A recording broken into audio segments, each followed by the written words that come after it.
seberapa harta uangmu yang begitu banyak pun tidak akan pernah kau bisa membayar harga napas hidup yang sejengkal saja. Mengapa? Banyak orang bertaruh nyawa demi untuk memperpanjang kehidupan. Dengan berbagai hal dia lakukan, segala perkara diperbuatnya demi untuk sebuah napas diperpanjang.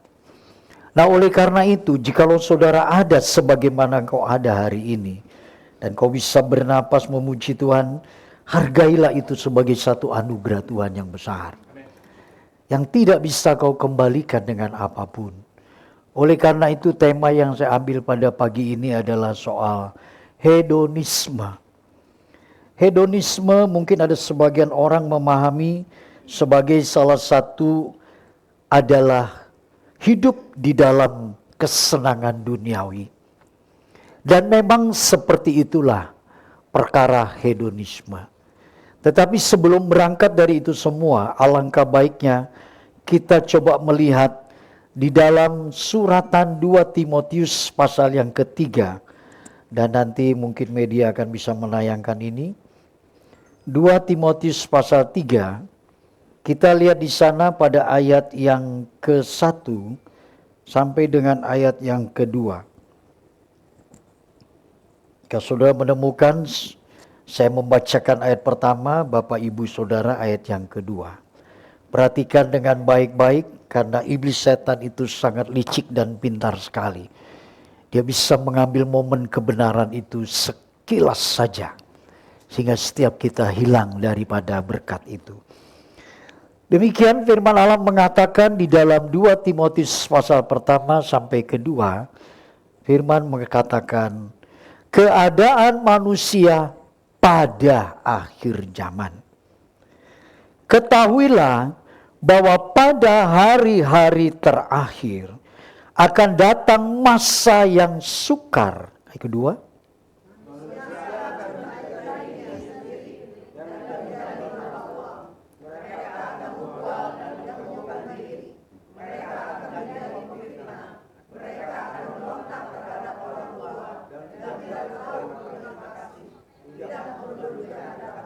ya, sampai 2 saja, karena yang kita mau bahas sampai di sana. Sesungguhnya sampai ayat 5 itu menunjukkan bahwa keadaan manusia hari ini persis sekali. Sama persis. Tidak meleset sejengkal pun. Jadi bila firman ini berkata secara demikian, saudara, ini sudah sekian tahun antara 60-an begitu sebelum Masehi. Bagaimana kebenaran ini telah disemayamkan, dierami dengan Roh Kudus pada seorang Timotius yang masih muda. Ini bukan Rasul Paulus, seorang Timotius, murid daripada Rasul Paulus, yang masih relatif muda. Tapi Roh Allah bekerja begitu hebat dahsyatnya, sehingga dia bisa mengungkapkan satu nubuatan yang akan terjadi, yang hari ini seperti tadi dikatakan benar-benar terjadi. Jadi bila kita melihat bagaimana proses kebenaran yang telah disemayamkan, ditutup bungkus, ya. Dan itu sekarang yang tadinya dierami begitu rupa, sekarang begitu dibukakan kebenaran ini, maka mata kita seharusnya melihat. Maka dari itu ayat pertama saja dikatakan, ketahuilah.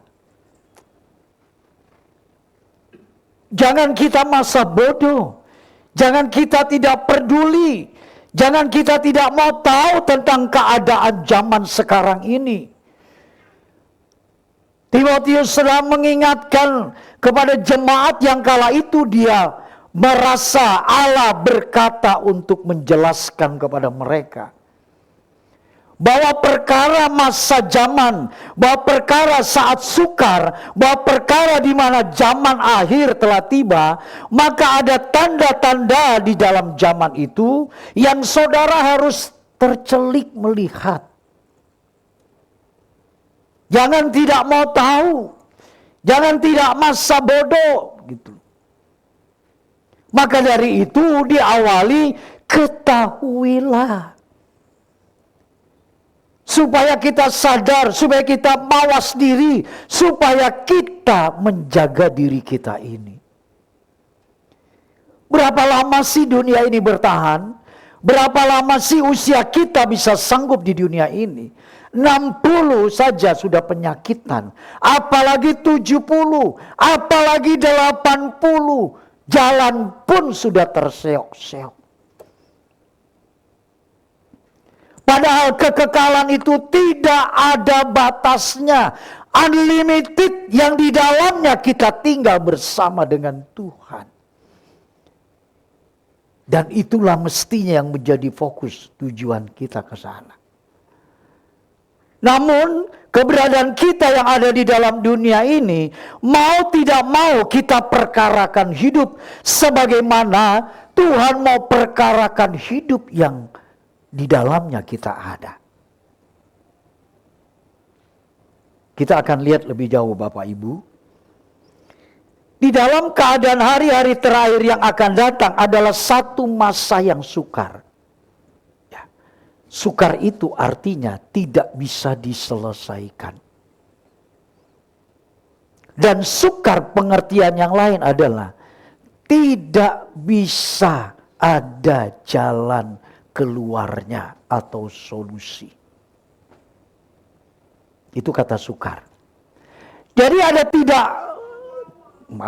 Jadi kata sukar ini menuju pengertian tidak ada jalan yang bisa menyelesaikan. Itu Kamus Bahasa Indonesia mengatakan kata sukar tidak ada jalan penyelesaian. Nah, sukar ini itu merembet kepada keadaan manusia di dalamnya yang bila kita melihat tadi sudah dijabarkan oleh firman Tuhan. Manusia mencintai dirinya sendiri, menjadi hamba uang, itu yang menjadi akar pohon yang begitu kuat. Dan ranting-ranting dari akar pohon karena cinta manusia pada dirinya sendiri dan juga mencintai uang. Ini akar-akarnya merembet kepada persoalan. Jelas maka tidak ada solusi atau jalan keluar. Dan bila kita melihat kembali, seolah di sana ada satu pengertian supaya kita tidak boleh tinggal pada masa bodoh. Karena kerusakan dunia yang sangat fatal dikarenakan faktor manusia yang sudah jauh semakin menyimpang.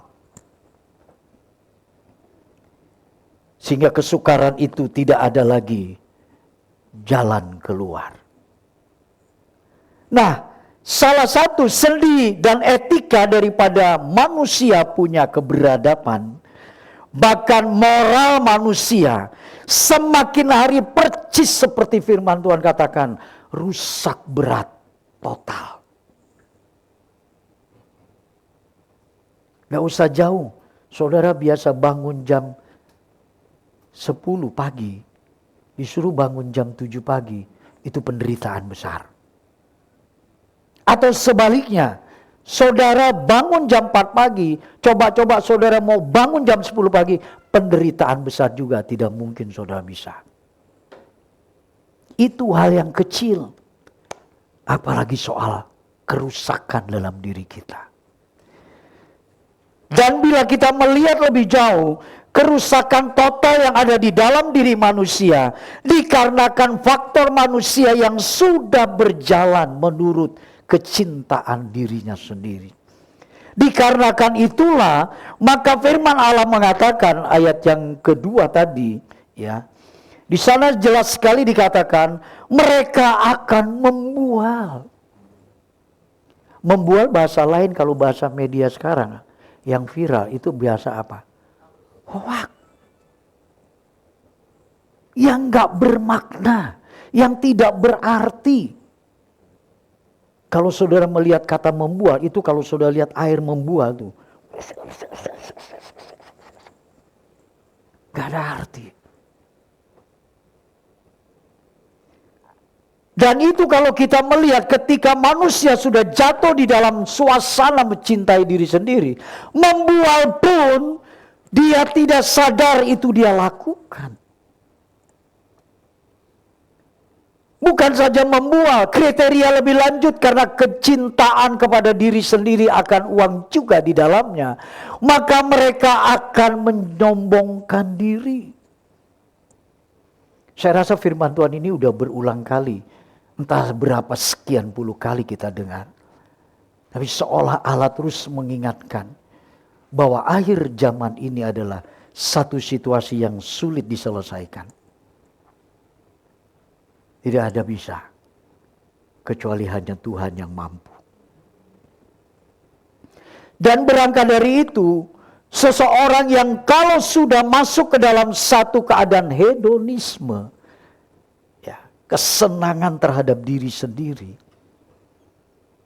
soal menyombongkan itu adalah sesuatu yang wajar bagi dia. Gue punya duit, gue punya uang, gue punya mobil banyak, gue punya rumah mewah. Apa urusannya? Sebab dia bernilai segala sesuatu saya bisa beli dengan uang. Dan kesombongan semakin membawa diri manusia lupa kepada penciptanya. Soal bicara sombong bukan saja orang kaya, bukan saja orang yang punya harta, orang yang tidak mapan pun dia bisa sombong, dia bisa angkuh. Saya pikir orang kaya aja yang sombong. Enggak. Kita melihat orang-orang yang sederhana, yang gak punya apa-apa. Waduh, itu sombongnya bukan main. Luar biasa sekali. Kita sapa pun, kita bersahabat pun, itu menyepelekan omongan-omongan kita. Gak bisa dipungkiri Bapak Ibu Saudara. Keadaan seperti ini sudah semakin luar biasa. Dan di samping bukan saja menyombongkan diri, mereka menjadi pemfitnah. Mereka akan menjadi pemfitnah. Mengapa ada kata menjadi? Jadi ada satu keadaan proses. Orang ini tadinya baik-baik. Orang ini tadinya suka memuji Tuhan. Orang ini tadinya suka berdoa, orang ini suka memuji dan suka berkomunikasi dengan Tuhan. Tapi pergaulan yang buruk bisa menjadi pemfitnah. Bisa menjadi. Kata menjadi satu keadaan yang belum dia terproses, maka di situ terus bergulat, bergaul. Orang penjudi bergaul dengan penjudi, maka dia menjadi, loh, ada orang nggak di sini? Menjadi penjudi. Orang peminum mabok bergaul dengan setiap hari dengan orang itu, pasti dia akan jadi pemabok. Orang yang biasa bergaul dengan orang yang suka memfitnah, maka pantas firman Tuhan katakan menjadi terus. Ini keadaan yang sukar dikendalikan. Sukar. Tidak bisa kita. Wah, kalau kita melihat zaman seperti ini Bapak Ibu, kalau bukan anugerah Tuhan yang membawa kita, tidak mampu kita. Nggak mampu. Tidak mampu. Saya pikir uangmu begitu banyak bisa mampu membayar karakter hidupmu berubah seperti Tuhan mau? Tidak bisa. Tidak bisa. Sebagaimana kita mau taat saja kepada Tuhan, susahnya bukan main kalau kita tidak mengenal Kristus dengan benar. Kalau kita tidak klik dengan Tuhan, akan sulit sekali kita berubah.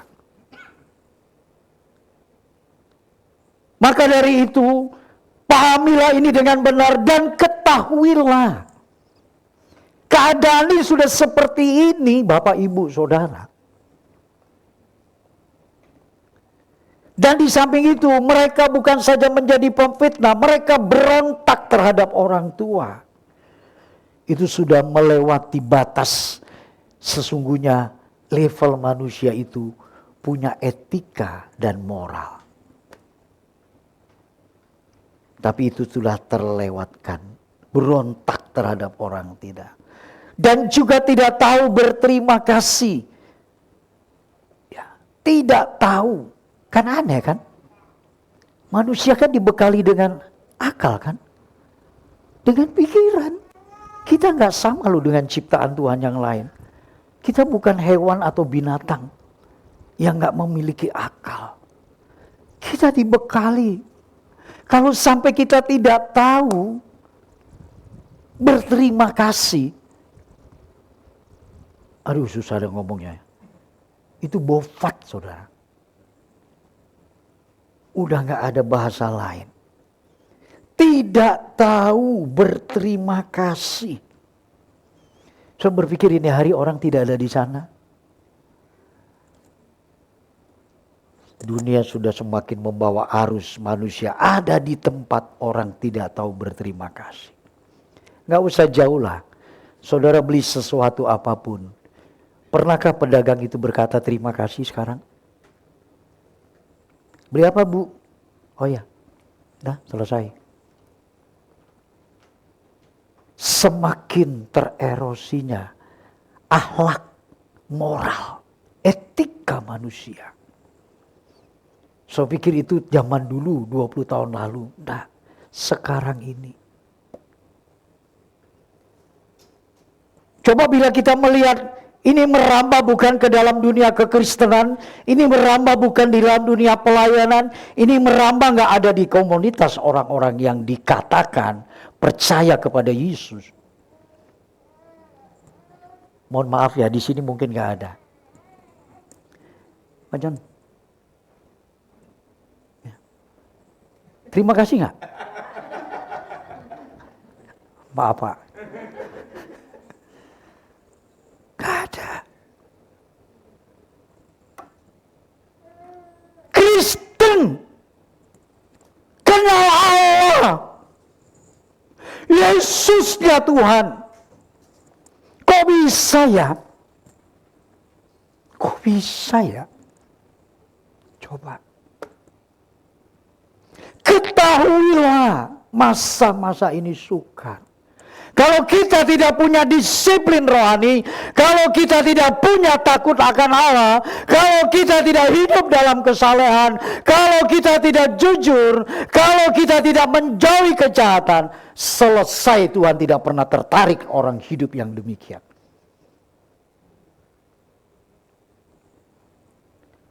Mengapa Ayub sampai Allah bertaruh dengan iblis? Mengapa itu kesempatan sampai Allah memberi waktu kepada iblis? Silakan. Karena Allah juga mau tahu, adakah Ayub benar-benar dia takut, saleh, jujur, menjauhi kejahatan. Orang yang ada di level ini itu sangat dekat sekali dengan Tuhan. Hati Tuhan, detak jantung Tuhan, kasih Tuhan, cintanya Tuhan. Itu kuat sekali dengan orang-orang semacam Ayub. Maka dari itu pantaslah firman Allah berkata, jikalau engkau mencari aku dengan sungguh-sungguh, engkau akan menemukan aku. Dan ayat lainnya saya juga mengatakan, aku akan memberikan segala sesuatu rahasia kehidupan kepada orang ini. Luar biasa. Jadi kekristenan itu bukan cuma duduk 2 jam di gereja begini, bukan. Kekristenan itu adalah melekat. Jadi satu dengan Tuhan. Kemana saja dia ada. Dan berangkat dari itulah, maka kita melihat bagaimana kerusakan total yang ada di dalam zaman ini. Karena zaman yang tidak disadari ini, manusia sudah ada di dalam satu yang namanya Kalau dulu dalam bahasa teologi itu dikenal dengan imago Dei, wajah paras Tuhan yang rusak. Dan dikatakan juga bukan saja tidak tahu berterima kasih. Ya. Sekarang apa yang kita bisa buat? Coba seandainya ya kita nggak kenal Tuhan nih. Kita nggak kenal Tuhan. Belum tentu loh saya jadi seperti begini sekarang. Tapi karena Tuhan begitu indahnya membentuk pada orang-orang yang mau dibentuk, maka Dia akan menjadikan persis seperti yang Dia mau, bukan yang kita mau. Maka berterima kasih itu harus menjadi bukan budaya lagi dalam hidup kita. Tapi berterima kasih itu sudah harus menjadi suatu gaya hidup kita. Bukan kita melihat orang di atas kita. Yang kaya baru kita bisa berkata terima kasih. Bukan. Bukan orang yang di atas usia kita baru kita kata berterima kasih. Pada anak yang masih muda pun kita berkata terima kasih.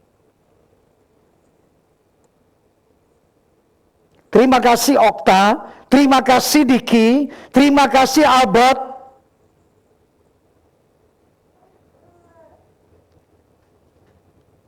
Saya pun tidak berterima kasih, hak saya kok, saya gembala, dia adalah anak mudaku. Kalau aku bisa begitu, tidak mungkin aku menekankan terima kasih. Jadi khotbah yang sebenarnya adalah diri kita sendiri. Kebenaran itu adalah diri kita sendiri karena Dia memprosesnya. Memproses hidup kita ini. Dan bila kebenaran itu ada dalam diri kita, maka kebenaran itu yang memerdekakan. Diri kita jadi merdeka. Luar biasa sekali Tuhan kita Yesus Kristus. Sementara orang sedang bergumul dengan kesulitan hidup, ekonomi, keuangan, dan seterusnya, rumah tangga, dan sebagainya. Tapi kita ada satu level. Tuhan terus topang kita. Di masa-masa yang sulit dan sukar ini. Wah, hebat sekali pokoknya saudara. Dan lebih membahayakan dikatakan lagi, tidak memperdulikan agama. Sudah gak tahu berterima kasih, tidak memperdulikan agama. Agama itu kan soal berbicara bagaimana manusia didorong, dibawa kepada arus yang benar. Hidup yang baik, hidup yang taat. Hidup yang seperti tuntunan apa yang diajarkan oleh firman Tuhan. Itu agama. Jadi kalau sampai orang sudah tidak peduli tentang agama, coba, rusak gak? Rusak. Dan kerusakan itu total. Dan merambah kepada dunia kekristenan. Dan orang-orang percaya yang sekarang duduk di dalam gereja Tuhan. Maka dari itu, agama juga mengajarkan bagaimana yang namanya etika, yang namanya moral, yang namanya takut Tuhan, dan seterusnya, dan seterusnya, dan terus. Agama juga ada sendi-sendi yang di dalamnya manusia. Kalau ada problem, jangan sampai putus asa, bunuh diri, dan seterusnya. Tapi bila dasar dari pondasi manusia ini sudah tidak diperdulikan apa yang mau dipakai, sebagai memperjuangkan manusia untuk hidup moralnya, etikanya masih benar, agama saja sudah tidak pedulikan, pantas dikatakan oleh firman Tuhan, ketahuilah, engkau ada di masa yang sukar. Kalau rentetan ini saja, plus orang tidak memperdulikan agama, betapa dunia sudah ada di ujung akhir daripada zaman ini. Nggak usah melihat jauh-jauh lagi Bapak Ibu. Ya kan? Mestinya berterima kasih itu adalah sesuatu yang di dalamnya kita diajarkan makna-makna agama itu. Sekalipun agama tidak menyelamatkan, Kristus yang menyelamatkan, Yesus Tuhan yang menyelamatkan. Tapi orang yang beragama pasti tahu mestinya berterima kasih. Contoh, ya, sebagaimana kita makhluk sosial yang di dalamnya kita tahu ini yang baik, ini yang tidak baik, ini yang boleh, ini yang tidak boleh. Ya kan? Singkat kata, ketika semalam saya mempersiapkan uang yang saya titip setiap sebulan, di mana minggu pertama, minggu kedua, saya dapat berapa, saya tulis. Dan ketika semalam saya masukkan dalam amplop, sebagai rasa terima kasih pada Tuhan, 1/10 yang bisa ku persembahkan. Nangis. Gak ada harga di mata Tuhan. Gak ada harganya Bapak Ibu. Dia telah memberikan segalanya dalam hidupku. Oksigen yang kuhirup lebih daripada 1/10 hidup yang ku persembahkan. Ku bisa berangkat, ku bisa nyetir motor, ku bisa bawa mobil, ku bisa dengan sigap mata yang masih jelas, sekalipun pakai kacamata. Mulut masih lafalnya jelas. Kakiku masih bisa bergerak ke kiri, ke kanan, dan seterusnya. Apa arti 1/10? Itu cuma rasa terima kasih kita pada Tuhan yang bisa kita persembahkan. Gak ada yang lain. Saya jarang sekali khotbah tentang perpuluhan, saudara. Hampir kurang. Ketika Yesus ditanya, Guru, apa yang harus kami perbuat?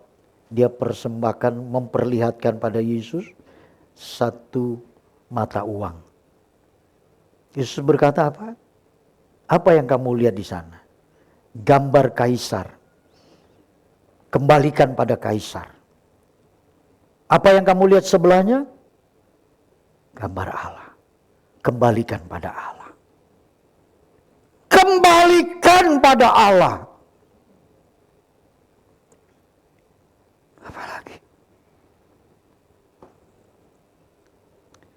Kemarin sedikit ada diskusi saya sama Pak John, Pak Bu Sumi. Saya katakan, di dalam Maleakhi mengatakan, kalau engkau memberikan 1/10 itu, engkau bagaikan tingkap-tingkap langit dibukakan. Saya bicara soal tingkap langit ini bukan tiba-tiba dari sana datang satu keplok kardus US dollar, saudara tinggal pilih dah. Mau Amerika dolarnya, mau Singapura, mau Australia. Ya. Begitu kasih perpuluhan besok, seminggu akan datang. Datang dari langit, dikirim nih. Ada sayapnya lagi. Wah, begitu melihat US dollar. Enggak begitu. Ketika kita mengembalikan 1/10, hanya 1. Terima kasih Tuhan. Terima kasih. Terima kasih. Tuhan gak lihat banyaknya kita punya perpuluhan. 1 rasa taat kita. Apa yang kau lihat, kaisar balikan pada pajaknya. Apa yang kau lihat, Allah kembalikan padanya. Kembalikan padanya. Kau bukan kembalikan pada gereja. Kau bukan balikin pada bendahara. Bukan. Kau balikan pada Allah. Gak mudah memang Bapak Ibu melakukan hal ini. Jika kita hidup dalam satu hedonisme. Dan kita gereja Tuhan di sini pun belajar dari hal-hal yang kecil. Dan yang pernah saya sampaikan kepada Bapak Ibu. Bu, tolonglah atur perpuluhan kita. Kurang Pak, minus Pak. Ya saya mau bilang apa ya, kan bendahara yang lebih tahu. Oke. Tapi ada satu masa, Bu Bendahara bilang, saya ada ini. Udah hitung-hitung. Ya hitunglah Bu. Selesai dia hitung, dia kembalikan, memang tujuan kita adalah kita nih gereja Bethel Indonesia ada satu sinodenya. Kita kembalikan ke sana. Bukan kita takut akan BPP, sinode, bukan. Bukan kita ingin cari nama juga kepada sinode. Tapi kita di gereja. Kita kalau nyewa ini berapa Bapak Ibu? Kita nyewa ini berapa? Anggap 700.000, banyaknya 1 juta. Kalikan 4 minggu, 4 juta. Kalikan setahun 12. Berapa? Hampir 8 tahun kita di sini. Kita hanya berkata, Tuhan terima kasih. Sedang membawa, mendidik saudara untuk belajar taati Tuhan. Bukan taati gembala, taati buben. Ya, bukan. Tapi kita sedang taati Tuhan. Oke, itu sekelibat aja ya Bapak Ibu. Kembali lagi berpulang pada saudara. Sekalipun di luar sana ada banyak perdebatan tentang hal ini. Kita gak peduli yang itu saudara. Kita peduli kita mau taat kepada Tuhan. Nah kalau disampai katakan tidak memperdulikan agama, itu kan rapuh sekali keadaan orang. Baik, kita kembali kepada apa yang menjadi tema kita, yaitu hedonisme.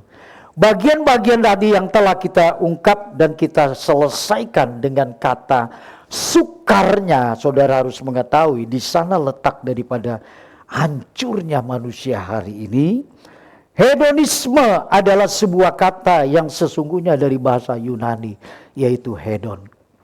Hedon ini memiliki akar pengertian, yaitu kesenangan.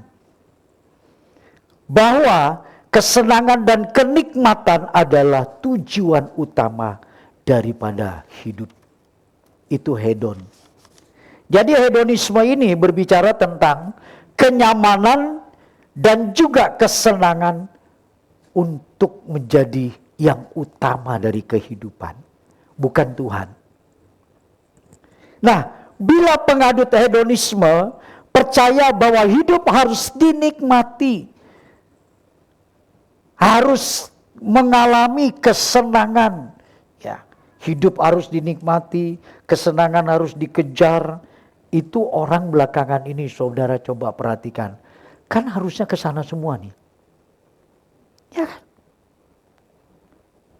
Disuruh ke gereja. Waduh. Itu kayak kita mau berantem antara anjing dan kucing, saudara. Ada yang bangun kesiangan, ada yang alarm udah nyala dimatiin, ya, dan berbagai hal. Itu begitu, disuruh ibadah saja susah, tapi ayo. Kalau dulu tuh ada istilah apa tuh yang viral belum lama itu. Soal cuman jalan-jalan doang, cuman pegang doang. Apa itu namanya? Hah? Iya. Itu kan rame tuh. Ke mall rame-rame. Kirain ada yang mau beli. Oh mallnya rame loh. Mallnya banyak bener pengunjungnya. Padahal cuma jalan-jalan doang saudara. Ngeliat. Beli? Enggak. Itu kesenangan yang mesti dinikmati. Jadi begitu keadaan sekarang, mau dibilang apa? Masa penghuni mau datang ke mall, mallnya tutup, lu mau beli apa enggak? Enggak usah. Kan enggak mungkin. Ada screening begitu? Dia bawa dompet kan ya, ada di sensor gini. Kalau dompetnya banyak, uangnya gitu, masuk. Kalau nggak ada, wah ini cuma lihat-lihat doang begitu, keluar. Nggak boleh. Kan gak begitu, saudara. Jadi tanpa disadari, hedonisme itu adalah di mana para penganutnya itu hidup harus dinikmati, kesenangan harus dikejar. Sedangkan prinsip Alkitab mengatakan, pikulah salib, sangkalah diri, jualah segala yang kau miliki, bagikan pada orang-orang miskin. Bahkan di dalam Mazmur di sana dikatakan pada pasal 44 ayat 33, sepanjang hari engkau membawa kami hidup di dalam bayang-bayang maut. Dan kami ini adalah domba-domba yang siap untuk dibantai. Itu Mazmur Daud. Dikutip oleh Paulus. Hari-hari kami bagaikan di bayang-bayang maut setiap saat. Jadi sangat bertolak belakang dengan kehidupan orang-orang yang biasa mengejar kenikmatan hidup dan kesenangan hidup, hedonisme. Dan berangkat dari itulah Bapak Ibu Saudara yang dikasih dalam Tuhan, ada satu penghalang besar yang orang Kristen dan orang percaya hari ini sedang menghadapi rintangan begitu besar. Sekalipun surat Roma mengatakan, Roma 8 ayat 28 apa itu? Lupa Pak. Allah turut bekerja untuk mendatangkan kebaikan bagi orang-orang yang mengasihi. Allah turut bekerja. Tapi orang Kristen bilang, mana Allah bekerja? Masalahku tetap seperti begini-begini saja. Masalahku gak ada kunjung usainya. Dan tidak ada satu harapan secerca yang dapat kami bisa melihat. Pikirnya Allah bekerja itu sesuai dengan apa yang Dia mau. Apa yang Dia pikirkan. Padahal arah turut bekerja itu adalah cara Allah untuk mendatangkan kebaikan. Bagi siapa? Orang yang mengasihi Dia. Bagi mereka yang mengasihi Dia. Ayo kita tanya, sekarang saudara mengasihi Dia enggak? Saudara yang tahulah. Jadi di sini sangat jelas sekali, kebaikan bagi mereka, bukan bagi saya. Bukan bagi Paulus. Tapi bagi mereka, bukan kata tunggal, saya penggantinya atau Paulus. Tapi Paulus sedang menyeratakan kepada orang-orang semua yang mengasihinya. Allah turut bekerja. Biarkan Allah caranya, biarkan pikiran Allah yang ada di dalamnya. Bukan pikiran kita yang mengaturnya. Seringkali kita berharap dengan turutnya Allah bekerja di dalam kehidupan kita. Kita berpikir kita sehat, kita kelimpahan harta, kita banyak uang, kita juga umurnya panjang, makanan enak, minuman enak, gaji kalau kita bekerja nih ya, gajinya tinggi besar. Selain itu, kita juga semuanya serta nyaman saja. Bukan begitu Bapak Ibu. Tapi mengikut Kristus adalah dikatakan tadi, pikulah salib sangkala diri. Jemaat di Roma ketika Paulus menulis ini, saudara, jemaat itu dalam teraniaya. Mereka dalam penderitaan, mereka dalam penindasan, mereka dalam kesesakan, mereka dalam kelaparan, mereka dalam ketelanjangan, dan mereka juga ada di dalam bahaya dan pedang. Paulus menuliskan ini. Jadi orang-orang yang ada di dalam keadaan seperti itulah yang sesungguhnya Allah lebih dominan untuk mempengaruhi kehidupan orang tersebut. Hedonisme memiliki dua bentuk sebagai akhir dari khotbah ini. Hedonisme memiliki dua bentuk. Bentuk yang pertama itu adalah hedonisme berupa fisik. Fisik maksudnya adalah orang ini bila terpapar dengan hedonisme, maka orang tersebut fokus pada kesenangan-kesenangan fisiknya. Contoh, soal makan, soal minum, soal pakai, soal seks, soal kesenangan yang lain. Kan pernah saya cerita pada saudara, bukan? Dulu saya kalau beli barang, itu maunya yang brand, saudara. Yang punya merek. Kan kalau baju kita ada simbol mereknya yang dirajut tuh, mau kuda kek, mau buaya kek, ya, mau apa lagi tuh merek. Pokoknya ada orang lagi naik kuda gitu kan. Kita merasa sudah harga diri kita naik, prestis kita naik. Tapi begitu terus ala garap, satu kali nggak punya uang, satu kali nggak ada, satu kali nggak ada, terus dibawa dalam suasana itu. Akhirnya kita mati sendiri daging keinginan ini. Ada pakai nggak ada, selesai. Nggak punya keinginan yang lain lagi Bapak Ibu. Benar. Jujur saja sepatu kalau saya pakai ini sepatu udah kurang lebih ini antara 10 tahun atau 7 tahun. Cuman dirawat aja, suka digosok-gosok gitu pakai semir. Jadi kelihatannya masih bagus kan Pak? Harus bilang bagus. Bagus, karena disemir. Gak punya keinginan lain lagi.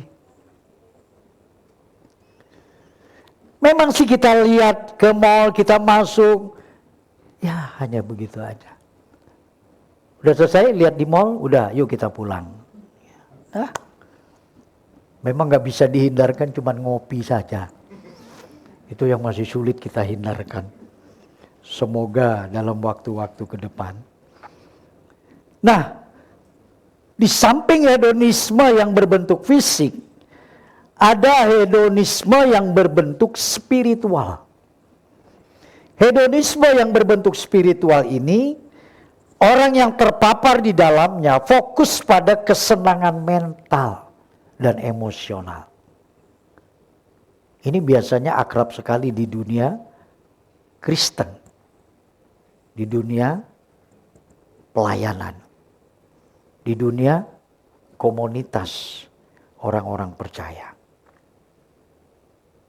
Dulu waktu saya muda, waktu ada 10 hari pentuangan Roh Kudus, kita doa itu. Itu begitu kita dipenuhkan Roh Kudus, saudara. Itu antara Roh Kudus atau Roh Kula. Buat, itu mental Pak. Kursi yang kami itu mental, masih muda kan. Saya pikir saya sudah kepenuhan Roh Kudus. Ternyata enggak. Bahkan kemarin saya lupa siapa yang bilang ya. Oh, masih ingat pendeta yang dari Sukabumi? Lupa Pak, ketiban gado-gado, ketiban capcay, ketiban. Pak Johan katakan, dulu saya pikir kalau ketuangan kepenuhan Roh Kudus, berarti saya hidup sudah Tuhan pakai. Betul gak? Emosional dalam spiritual itu sering terganggu, dan itulah sebabnya kita perlu adanya satu Roh Allah supaya mental emosional kita yang spiritual kita itu betul-betul ada di dalam koridornya Tuhan. Walaupun mental dan emosional ini tentunya adalah sebuah tujuan hidup daripada seseorang, soal kebahagiaan, kepuasan, kesadaran diri, hidup yang sesuai dengan kehendak Tuhan. Nah, orang-orang yang merasa di spiritualnya demikian, itu kalau dia sudah merasa dekat dengan Tuhan dan juga melakukan kehendak Tuhan, maka dianggapnya sebagai kunci bahwa orang ini sudah mencapai kebahagiaan, kepuasan yang sejati. Maka dari itu betapa perlu pentingnya sekali kita hidup di dalam tuntunan Tuhan yang semakin hari tipis sekali suara Tuhan dengan kita. Amin. Waduh, itu yang kita nantikan. Haleluya. Amin.